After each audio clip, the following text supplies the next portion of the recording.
రాష్ట్రంలో కొండా సురేఖ వ్యాఖ్యల నేపథ్యంలో జరుగుతున్న ఈ వివాదం ఏదైతుందో ఇది మరింత సీరియస్ అయినట్టుగా తెలుస్తోంది. కొండా సురేఖకి పదవికి గండం వచ్చిన పరిస్థితి మనకి ఇప్పుడు కనిపిస్తూ ఉన్నది. ఢిల్లీ స్థాయిలో దీని మీద చాలా తీవ్రమైన చర్చ జరుగుతూ ఉంది. ఎందుకంటే ఒక మంత్రిగా ఉండి ఒక మహిళ పైన, ఒక సినీ రంగానికి చెందినటువంటి ఒక మహిళ పైన ఆమె చేసినటువంటి వ్యాఖ్యలు, ఆ ఫ్యామిలీ పైన చేసినటువంటి వ్యాఖ్యలు దేశవ్యాప్తంగా దుమారం రేపుతూ ఉన్నాయి. ఈ నేపథ్యంలో కాంగ్రెస్ పార్టీ అధిష్టానము చాలా సీరియస్గా ఉందని తెలుస్తూ ఉంది. ఏకంగా కొండా సురేఖను మంత్రి పదవి నుంచి తొలగించే ఆలోచన కూడా కాంగ్రెస్ పార్టీ చేస్తున్నట్టుగా కనిపిస్తూ ఉన్నది. ఢిల్లీ వర్గాలు చెప్తున్న దాని ప్రకారం ఒక 2-3 రోజుల్లో కొండా సురేఖపై వేటు పడే అవకాశం ఉందని చెప్తా ఉన్నారు. ఎందుకు అంటే కొండా సురేఖ సమంత విషయంలో, నాగార్జున విషయంలో, వాళ్ళ ఫ్యామిలీ విషయంలో చేసినటువంటి వ్యాఖ్యలు రాష్ట్రానికే పరిమితం కాలేదు. కంప్లీట్గా దేశవ్యాప్తంగా కూడా ఈ అంశం మీద చర్చ జరుగుతూ ఉన్నది. నేషనల్ మీడియా మొత్తం ఈ ఇష్యూ పైన ఫోకస్ పెట్టింది. అటు చాలామంది కూడా దీని మీదనే చర్చిస్తూ ఉన్నారు. ఎందుకు అంటే ఒక మహిళ విషయంలో ఒక మహిళా మంత్రి అయి ఉండి ఇట్లాంటి వ్యాఖ్యలు చేయడాన్ని ఎవరు కూడా సహించడం లేదు. ఇదంతా కరెక్ట్ కాదు. ఇట్లాంటి వ్యాఖ్యలు చేయడం ఒక మంత్రి స్థాయిలో ఉండి ఇదంతా అసలు ఒక పద్ధతి, సంస్కారం లేకుండా ఆమె మాట్లాడిరు అని కంప్లీట్గా చర్చ జరుగుతూ ఉన్నది. దీని మీద నేషనల్ మీడియా మొత్తం కాంగ్రెస్ పార్టీ మీద దుమ్మెత్తి పోస్తూ ఉన్నది. ఈ 2-3 ఘటన జరిగిన ఏ రోజైతే ఆమె కామెంట్ చేసిరో ఆ రోజు నుంచి ఇప్పటి వరకు కూడా కంప్లీట్గా నేషనల్ మీడియాలో ఇదే అంశం నానుతూ ఉన్నది. తెలంగాణలో ఉన్నటువంటి కాంగ్రెస్ ప్రభుత్వంలో మంత్రిగా ఉన్నటువంటి ఒక మహిళ ఇట్లాంటి వ్యాఖ్యలు చేసిర్రు. ఇంకొక తోటి మహిళని కించపరిచేలాగా ఒక సినీ పరిశ్రమను ఆస్కార్ అవార్డులు అందుకునే స్థాయికి ఎదిగినటువంటి టాలీవుడ్ని కించపరిచేలాగా, అందులో చాలా ఏళ్ళుగా ఉన్నటువంటి నటులను, వాళ్ళ కుటుంబాన్ని కించపరిచేలాగా చేసినటువంటి వ్యాఖ్యలన్నీ కూడా ఇవన్నిటినీ ఓవైపు జాతీయ మీడియా కావచ్చు, ఇంకొక వైపు దేశవ్యాప్తంగా ఉన్నటువంటి సినీ పరిశ్రమలు కావచ్చు, బాలీవుడ్ కావచ్చు, మిగతా రాష్ట్రాలకు సంబంధించినటువంటి సినీ పరిశ్రమ అంతా కూడా ఎక్కడ కూడా వీళ్ళని హర్షించడం లేదు. ఇవి ఓవరాల్గా ఎక్కడికి వెళ్ళినాయంటే కాంగ్రెస్ పార్టీకి తగులుతూ ఉన్నాయి.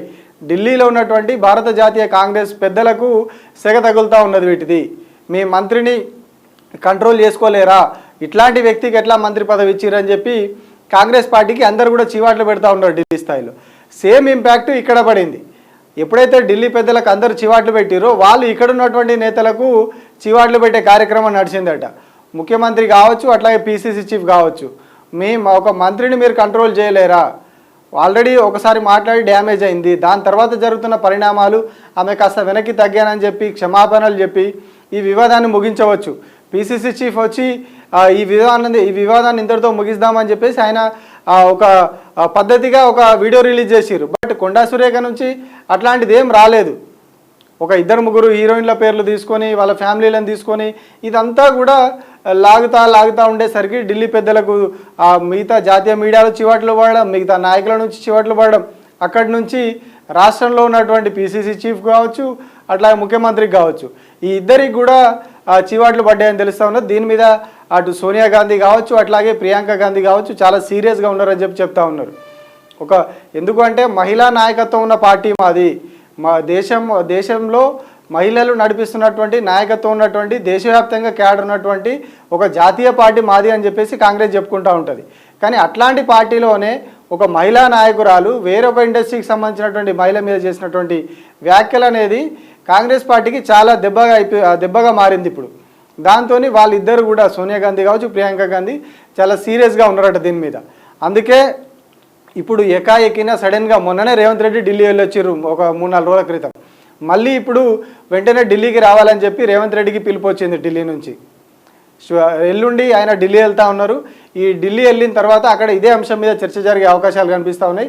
ప్రత్యేకించి దీనికోసమే వాళ్ళు ఢిల్లీకి పిలిచినట్టుగా చెప్తా ఉన్నారు. ఏదైతే ఇప్పుడు కొండా సురేఖ చేసినటువంటి వ్యాఖ్యలు, టాలీవుడ్ మొత్తం ఒక్కటై వీళ్ళను అటాక్ చేయడం, ఇదంతా కూడా అటు దేశ స్థాయిలో కూడా త్వరలో ఇటు మహారాష్ట్ర కావచ్చు, హర్యానా కావచ్చు, ఆ తర్వాత ఢిల్లీ కావచ్చు, ఇట్లా ఒక 4-5 రాష్ట్రాలు ఎలక్షన్లు ఉన్నాయి త్వరలో.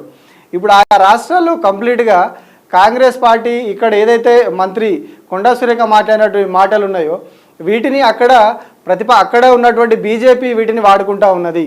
కాంగ్రెస్ పాలనలో ఇగో మంత్రులు ఇట్లా ఉన్నారు, ఈ రకంగా వాళ్ళు మాట్లాడుతూ ఉన్నారు, ఇంత సంస్కారంగా కుసంస్కారంగా ఇంత నీచంగా కాంగ్రెస్ మంత్రులు మాట్లాడుతూ ఉన్నారు, కాంగ్రెస్ పాలన ఇంత నీచంగా ఉన్నది, ఏకంగా ఇంత పెద్ద ఇండస్ట్రీ అయినటువంటి దేశంలోనే పెద్ద సినిమా ఇండస్ట్రీ అయినటువంటి టాలీవుడ్నే షేక్ చేసి టాలీవుడ్నే కించపరిచేలాగా వీళ్ళు చేసిన వ్యాఖ్యలు ఇవన్నీ కూడా కంప్లీట్గా అక్కడ ఏవైతే ఎన్నికలు జరగబోయే రాష్ట్రాలు ఉన్నాయో ఆ రాష్ట్రాల్లో బీజేపీ విపరీతంగా వాడుతూ ఉన్నది, అక్కడ ఉన్నటువంటి ఇతర పార్టీలు కూడా వాడుకుంటూ ఉన్నాయి.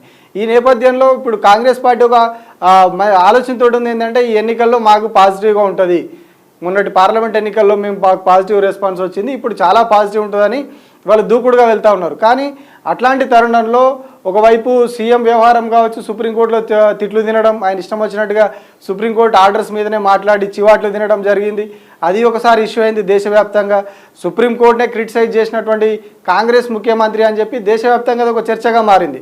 అప్పుడే కాంగ్రెస్ జాతీయ నాయకత్వానికి చాలా పెద్ద తలనొప్పి అయింది.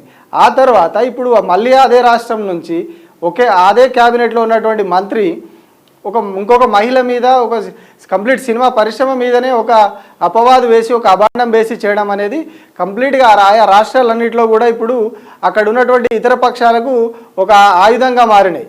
సో ఇప్పుడు ఏం చేయలేని పరిస్థితి అయిపోయింది కాంగ్రెస్ పార్టీది కూడా జాతీయ స్థాయిలో. ఎందుకంటే మేమే గెలిచేది ఆ రాష్ట్రాల్లో అని చెప్పి దూకుడుగా వెళ్తున్న తరుణంలో ఇవన్నీ కూడా ముందు కాళ్ళకి రాళ్ళలాగా తగులుతూ ఉన్నాయి, అడుగులు వేగంగా పడుతున్నాయని వాళ్ళు అనుకుంటా ఉంటే ఇట్లాంటివన్నీ వచ్చి కాళ్ళ కింద రాళ్ళలాగా పడి అడుగులు ముందుకు వేయలేని పరిస్థితి కాంగ్రెస్ పార్టీకి ఎదురవుతూ ఉన్నది. సో ఇట్లాంటి తరుణంలో ఒక బలమైన సంకేతం పంపాలి అంటే కాంగ్రెస్ పార్టీ ఇట్లాంటి వాటిని సహించదు, ఇట్లాంటి చర్యలను సహించదని చెప్పడానికి కనీసం ఈ ఎలక్షన్ మట్టుకైనా దాన్ని చూపించుకోవాలి. లేకపోతే ఇప్పటికే సీఎం రేవంత్ రెడ్డి విషయంలో ఒకసారి దేశవ్యాప్తంగా కాంగ్రెస్ పార్టీ పరువు పోయింది, ఇప్పుడు మళ్ళీ కొండా సురేఖ విషయంలో ఇట్లాంటిదే జరుగుతున్నది. కాబట్టి ఒక బలమైన సంకేతం ఇవ్వాలి అంటే ఏం చేయాలి? ప్రధానంగా వినిపిస్తున్న డిమాండ్ కొండా సురేఖను కేబినెట్ నుంచి తప్పించాలి అని చెప్పేసి అన్ని వర్గాలు కూడా ఇప్పుడు అడుగుతూ ఉన్నాయి. సినిమా ఇండస్ట్రీ నుంచి అయితే పదే ప్రతి ఒక్కరు అదే డిమాండ్ చేస్తూ ఉన్నారు. అంటే ఇంత నీచంగా మాట్లాడినటువంటి మంత్రిని పదవిలో కొనసాగించవద్దు, తొలగించాలి అని చెప్పేసి వాళ్ళంతా కూడా డిమాండ్ చేస్తూ ఉన్నారు.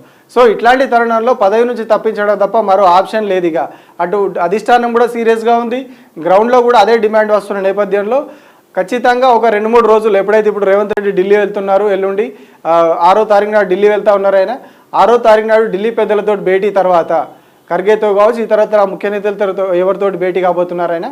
ఆ భేటీ తర్వాత దీని మీద క్లారిటీ వచ్చే అవకాశం ఉన్నది. కొండా సురేఖ మీద వేటు వేస్తారా, మరి ఇంకేదైనా అపరాధాన్య శాఖల్లాగా ఇవ్వడమా, ఏం చేస్తారు అనేది ఖచ్చితంగా. అంటే ఓవరాల్గా అయితే కేబినెట్ నుంచి తప్పించే అవకాశాలే ఎక్కువగా ఉన్నాయని చెప్పేసి ఢిల్లీ వర్గాల నుంచి అందుతున్నటువంటి సమాచారం. ఎందుకంటే ఇప్పుడు ఎలక్షన్లలో కాస్త పాజిటివ్గా చేసుకోవాలి, ఇప్పుడున్నటువంటి నెగిటివిటీని వ్యతిరేకతను తగ్గించుకోవాలి అంటే ఖచ్చితంగా ఒక బలమైన నిర్ణయం ఉండాలి. ఇటు ఇండస్ట్రీని అది సాటిస్ఫై చేయాలి, ఇక్కడ ప్రజలను సాటిస్ఫై చేయాలి, మహిళలను కూడా అంటే మహిళలను కించపరిచారు కాబట్టి వాళ్ళని కూడా సంతోషకరంగా వాళ్ళకు ఒక నిర్ణయం ఉండాలి. కాబట్టి ఖచ్చితంగా ఒక 2-3 రోజుల్లో ఏదైతే 6వ తారీఖు నాడు రేవంత్ రెడ్డి ఢిల్లీ వెళ్తూ ఉన్నారో ఈ భేటీ తర్వాత కొండా సురేఖపై వేటు పడే అవకాశాలు ఎక్కువగా ఉన్నాయని చెప్తా ఉన్నారు. సో అయితే ఈ తరుణంలో ఇంకొక డిమాండ్ కూడా తెరపైకి తీసుకొస్తూ ఉన్నారు. ఎట్లా అంటే ఒక బీసీ మహిళ కాబట్టి బీసీ నాయకురాల మీద కావాలని కుట్ర చేస్తున్నారు కొందరని ఇంకొక కోణాన్ని మరికొందరు తీసుకొస్తూ ఉన్నారు. కానీ ఇక్కడ చేసిందే నీచమైన వ్యాఖ్యలు, చేసిందే నీచమైన పని. అక్కడ బీసీ కార్డును వాడుకోవడం, ఇంకా కొందరు వచ్చి ఆమెకు సపోర్ట్గా నిలవడానికి కూడా ఇదంతా కూడా ఇంకా వివాదం ఇంకా పెరుగుతూ ఉన్నది. స్టిల్ ఇప్పటికి కూడా వీళ్ళు ఎవరైతే బీసీ అని చెప్పేసి ఇంకోటి అని చెప్పేసి రకరకాలుగా రీజన్స్ చెప్పేసి ఆమెను సమర్థిస్తూ వస్తున్నారో దాని మీద అటు ఇండస్ట్రీ నుంచి ఇంకా అంతకుమించి ఒత్తిడి పెరుగుతూ ఉన్నది. ఇట్లా దారుణంగా వ్యవహరిస్తారా, ఇంత దారుణంగా వేస్తారా అని చెప్పేసి ప్రతి ఒక్కరు టాప్ హీరోల నుంచి అందరూ ప్రతి ఒక్కరు నటులు, దర్శకులు, ప్రతి ఒక్కరు కూడా ప్రొడ్యూసర్లు, నిన్న దిల్ రాజు కూడా మాట్లాడుతూ ఖండించాడు కొండా సురేఖ వ్యాఖ్యలు, ఇట్లాంటి వ్యాఖ్యలు కరెక్ట్ కాదు, ఎవరు మాట్లాడినా ఇట్లాంటివి తప్పే అని అన్ని వర్గాల నుంచి ప్రతి ఒక్కరు కూడా కొండా సురేఖ వ్యాఖ్యలను తప్పుపడుతూ ఉన్నారు, ఖండిస్తూ ఉన్నారు. కానీ ఇంకొక వర్గమేమో బీసీ కాబట్టి అట్లా కుట్ర చేస్తున్నారు అని చెప్పేసి కవరప్ చేసే ప్రయత్నం చేస్తూ ఉన్నారు. కానీ జరగాల్సిన డ్యామేజ్ జరిగిపోయింది, ఆ డ్యామేజ్ ఇంకా పెరుగుతూ ఉన్నది ఇట్లాంటి చర్యలతోని. ఒక బీసీ కార్డ్ యాడ్ చేయడం వల్ల చేయడం వల్ల ఇది విక్టిమ్ కార్డ్ ప్లే చేస్తున్నారు అనే ఒక అపవాదు కూడా పైన వస్తూ ఉన్నది. కానీ ఆల్రెడీ ఇది సైగా ఢిల్లీ స్థాయిలో జరగడంతో ఇంకా వేరే ఆప్షన్ లేకుండా పోయింది వాళ్ళకు. ఖచ్చితంగా ఒక కఠినమైన నిర్ణయం తీసుకుంటే తప్ప ఇప్పటికిప్పుడు జాతీయ స్థాయిలో కాంగ్రెస్ పార్టీ సెటరేట్ అయ్యే పరిస్థితి లేదు. ఆయా రాష్ట్రాల్లో ఇప్పటికే బీజేపీ దీన్ని వాడుతూ ఉన్నది. బీజేపీకి సంబంధించినటువంటి మీడియా అంతా కూడా, సోషల్ మీడియా అంతా కూడా ఈ అంశాన్ని చాలా అక్కడ ప్రచారం చేస్తూ ఉంది ఆ రాష్ట్రాలలో. అంటే కాంగ్రెస్ పార్టీ ఇట్లా ఉంటుంది, వీళ్ళ వ్యవహారం ఇట్లా ఉంటుంది, వీళ్ళ మంత్రులు, వీళ్ళ పనితీరు, మాట తీరు, అటు ముఖ్యమంత్రి ఇటు మంత్రి ఇగో ఇంట్లో నీచంగా మాట్లాడుతున్నారు వీళ్ళు. ఒకరేమో సుప్రీంకోర్టు తీర్పులనే తప్పుపడతారు, ఇంకొకరేమో తోటి మహిళలనే కించపరుస్తారు. ఇవన్నీ కూడా అక్కడ బీజేపీ వాడుకుంటా ఉన్నది. సో మరో ఆప్షన్ లేదు ఇప్పుడు కాంగ్రెస్ పార్టీకి.